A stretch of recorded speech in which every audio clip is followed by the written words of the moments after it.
Hello everyone and welcome to Morning Coffee Break. I needed a lot of coffee today. Now, I'm feeling a little rough from my infusion as usual. Good thing it's kind of rainy. It's gonna rain or something still, and it did a little bit yesterday night. But I'm not tempted to go outside and do anything when it's raining, you know. And there's things I need to do, but I don't really feel up to it anyway, so it's nature's way of giving me a break, I guess. But yeah, today's Saturday, August 17th. Currently it's 71 degrees. High today's 85. It'll be awful humid.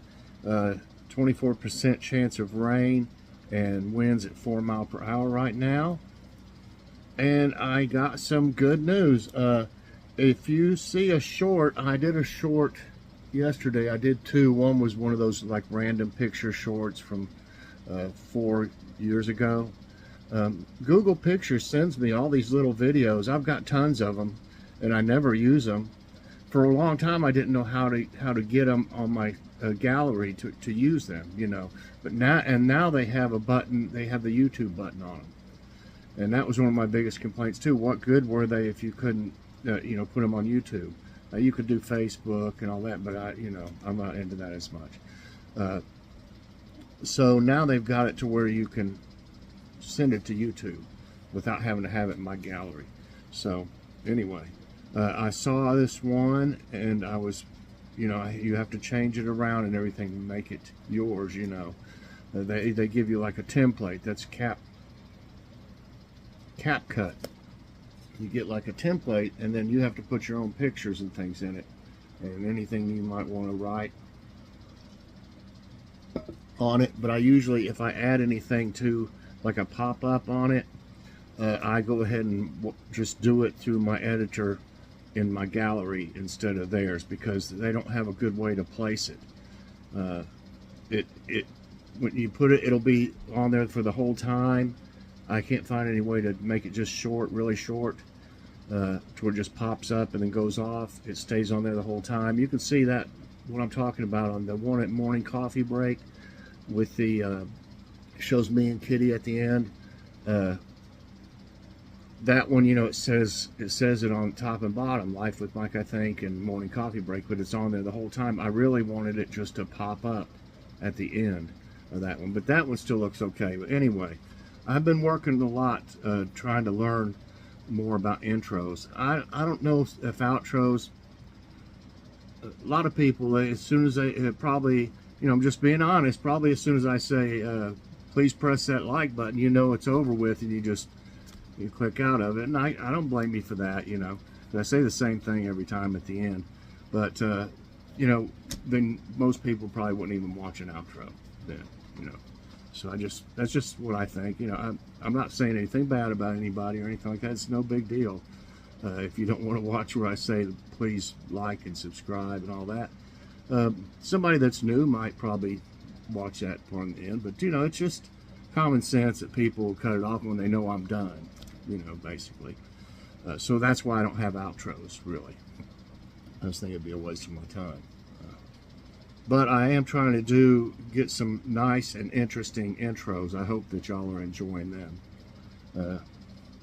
I've come a long way. I mean, I didn't even know how to use a smartphone 6 years ago, I guess.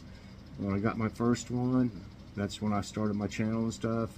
I didn't know how to do anything on them. Even on computers, I didn't know how to do anything. So I've learned a whole lot now. Instead of me asking Joy and Logan stuff, they ask me a lot of times, you know, what to do on something. It's raining. Good for the garden though. It really needs it. I've been trying not to water it so much with tap water. Okay, so what I'm getting at is that one that I did, the last short that I did, where it shows mountains and stuff. I had just got done with that short and uploading it and stuff. I wasn't finished uploading it to like Instagram and TikTok, I don't think. But I had just got done and I got a phone call and it was my doctor. And I was like, oh my gosh, this fast? You know, because I just got it done Wednesday, the biopsy, and usually it takes them over a week. And I thought, oh, they're hurrying it for something. That just flipped through my mind, you know, when he said, this is your doctor. And so anyway, he said I've got some, and I thought he was going to say bad news. He said, I've got some good news for you. And he said he went over the report and stuff, which the technical terms I don't really know, but he's just made it plain and simple. He said basically that big place there is a huge freckle, the way they describe it, you know, from the biopsy. And he said there's nothing, it's benign. There's nothing wrong. He said if it bothers you, you know, in some way, we can take it off, but if not, you know, it's good, you're good to go. And I'm like, oh, thank God. He said, well, he said, I knew you were worried, and because he was suspicious of it. I don't know, it's kind of big. Y'all can see it here. You can see where they took some out right there. Try not to touch it. It's still, you see, it's like a hole there. So, but you know, he was concerned about it, and I'm glad he was, you know, looking and things like that. And he looked at my back, which I have a lot on, and he said they're basically this kind and this kind, which are not a problem. He said if I take this one off, it'll grow back, these type. And I have a few back there that kind of stick out, and like I think I've talked about, like when I use my towel to dry off on my back, if I catch it a little bit, if I'm doing it a little too rough, it'll kind of pull them up a little bit, and it, you know, I can tell, you know, it hurts, but they must heal right back or something. But he said if they get to where they're bothering you real bad and you have a lot of problems, he said we'll take them off. So for right now, I don't have to go to a dermatologist either, which any specialist we have to pay a $25 copay. I don't understand why on mine, because I've got one of the best policies, but I don't think Logan's has to pay. He's on a different plan though, for Medicaid and TennCare, I think he's got. So yeah, it's raining pretty good. But he's got a super good plan. So anyway, yeah, I have to pay $25 every time, and I've been to a lot of different specialists, and I need to go see my GI doctor next, and stuff, you know, and then I'm gonna have that Cologuard or whatever it's called done, which, you know, only problem with that is, you know, if I have to have a colonoscopy, they can't do it the regular way. They have to go through here, where my stoma in my bag is, and it's horrible. I had it done once, and I thought I was going to die. I mean, when I saw it, especially, they had really been rough, you know. And these are super sensitive. You can rub them with a piece of paper towel or something, and it'll make it bleed, or even a tissue. That's how sensitive your intestines are. So anyway, enough of that. But I am happy, and I praise God for His help, and for it happening quickly like that, to where I wasn't worried all weekend, and I was so glad he called me. I've got a great doctor, one of the best I've ever had, so I'm really happy about that. Okay, so today there will be an out and about, the one when we went to my doctor appointment to have the biopsy taken. I didn't know when we went that he was going to do that. It was a regular visit, you know, a follow-up visit for prescriptions and stuff like that. I'm glad I didn't know.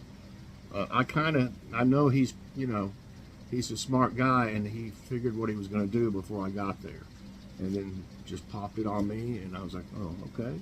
I didn't have time to worry about it, you know.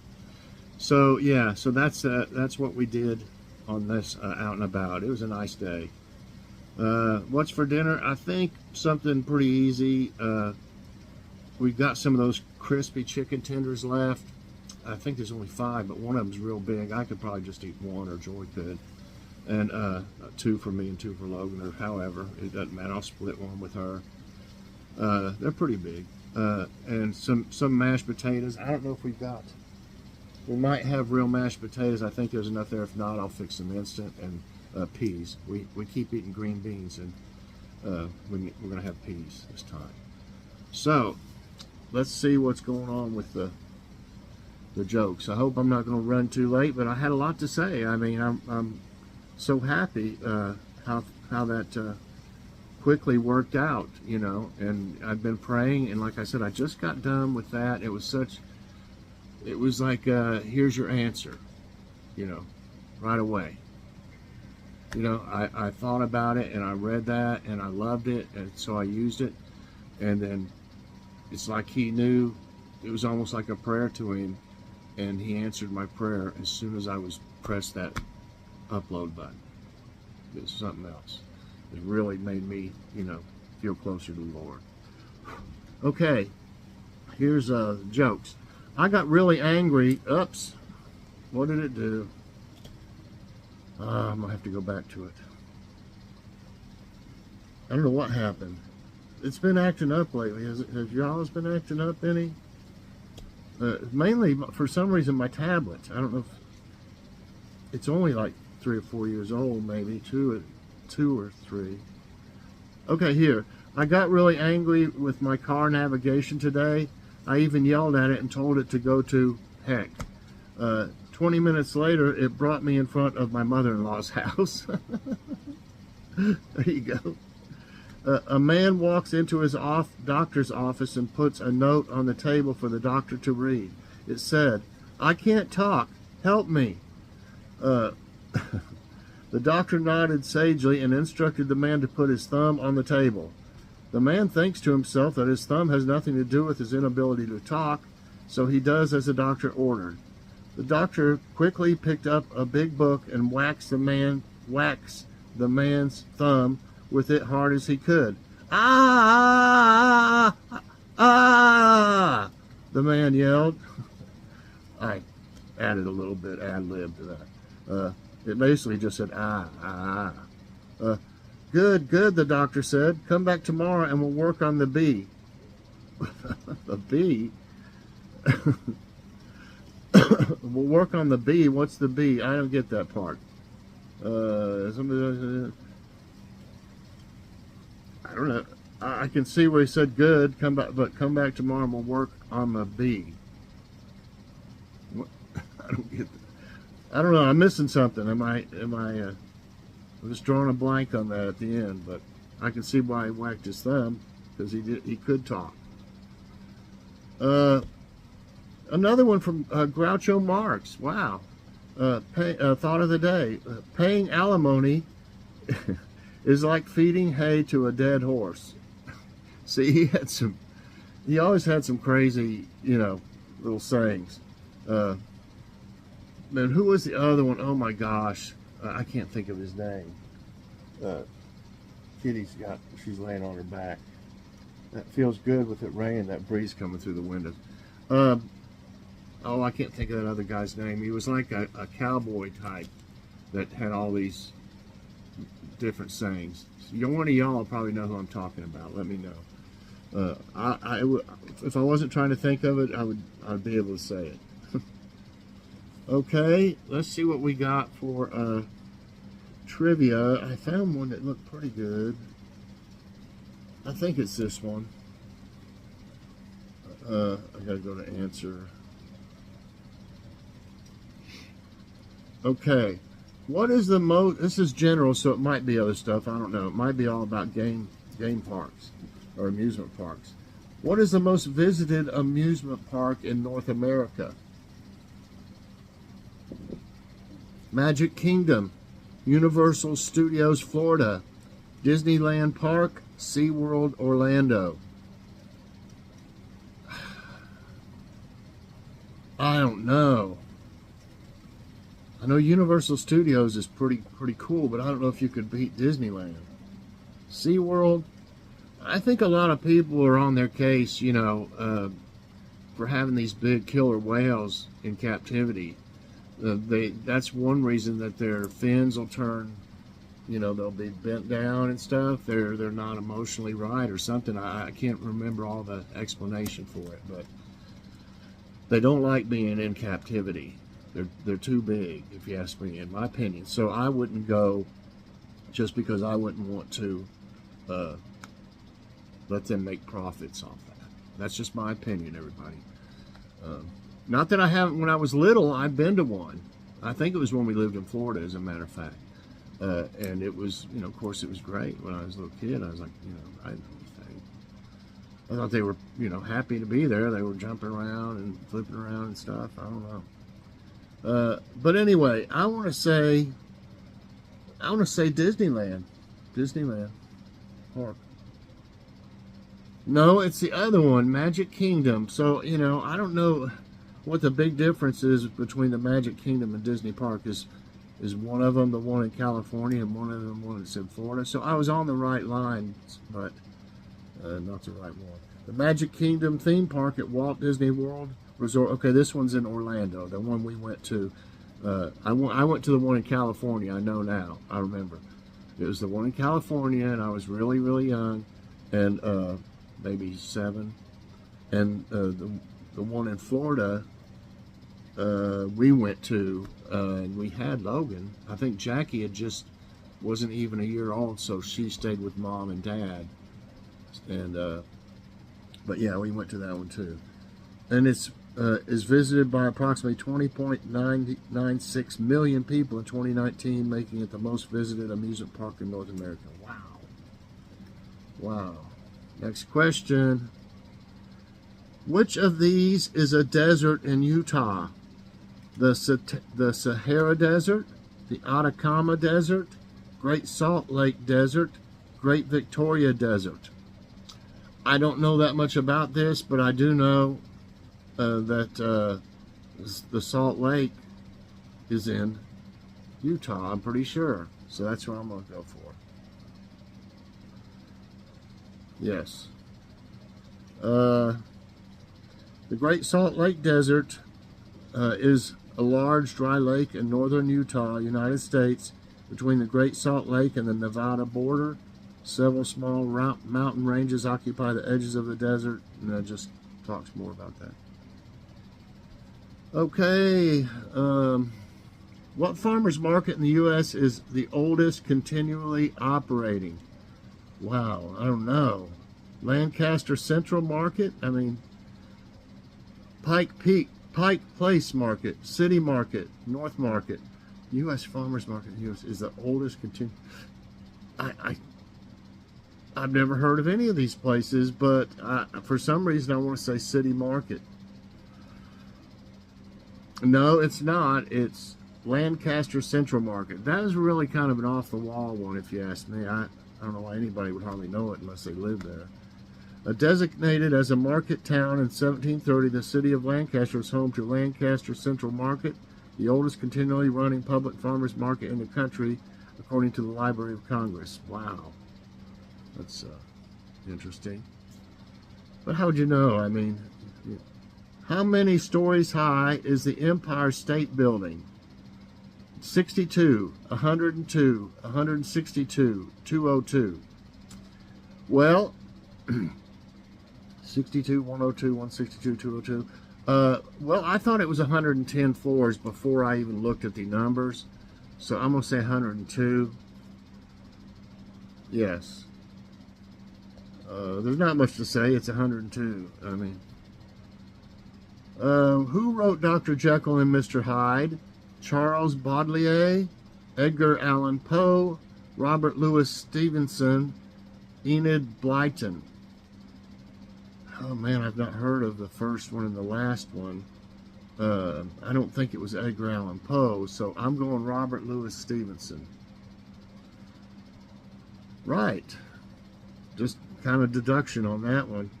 The Strange Case of Dr. Jekyll and Mr. Hyde is a novella by Scottish writer Robert Louis Stevenson, published in 1886. Yeah, I'm going to run a little late, y'all. Just talking too much at the first. But I thought that was important. What was the precious name of the Miami, not precious, previous I've got a glare on this thing, and the light was right there over that part. What was the previous name of the Miami Marlins? Miami Machine, Florida Marlins, Tampa Bay Manatees, Orlando Alligators. What? Miami Marlins? What team is this? It shows baseball. It shows like a picture of a baseball. But I still don't. Oh, come on. Miami Machine. I don't know. Would they change it if it was a Miami name, or would they change it if they were moving from another city to there? So I'm going with Orlando Alligators.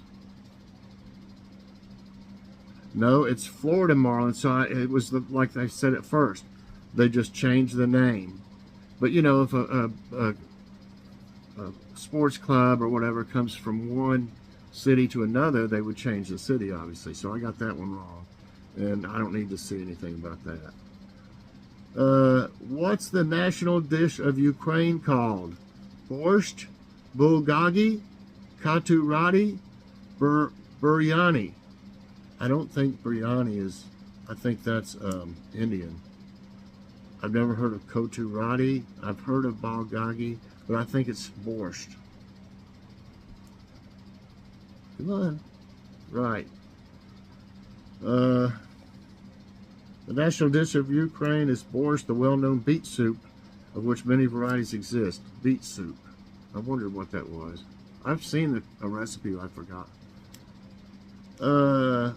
At what point in a meal is the aperitif drink served? After dessert, during, after the main course, before? Well, why would you call it? Oh, yeah, I would call it after dessert. No, it's before. You have a drink before you eat? I don't know. Okay. A European custom is to start an evening, an aperitif is a drink to have before dinner with the idea that it enhances the appetite. Well, yeah, probably if you get drunk, everything's gonna be tasting good. Oh man, that's the best burger I ever had. Okay. 4 right and 4 wrong. What was the purpose of the cohortes urbani in Rome? Urbani, mail service, city maintenance, police force, cleaning agents. Cohortes urbani. Purpose of it. Mail service. I'm going with mail service. No, it's police force. So anyway, yeah, I'm gonna go ahead and do the next one. Police force. What happened? What in the heck is this thing doing? I don't know why it did that. I must have hit something wrong. How many people usually attend New Year's Eve in Times Square? About 1 million? About 500,000? About 200,000? About 2 million? I don't think there's a million even there. I'm going to say about 200,000. Oh, you're kidding me. Yeah, okay, it's 1 million. So anyway, I'm not going to go and explain that. I did 4 right and 6 wrong, so I'm kind of glad. This was a little tougher than I thought it would be, and I like that. I learn a lot of stuff that way. So I hope y'all enjoyed today's trivia time and morning coffee break. If you did, I hope you'll press that like button. Also subscribe if you haven't already, and share this out, and hit that so you get all my videos as soon as they come out.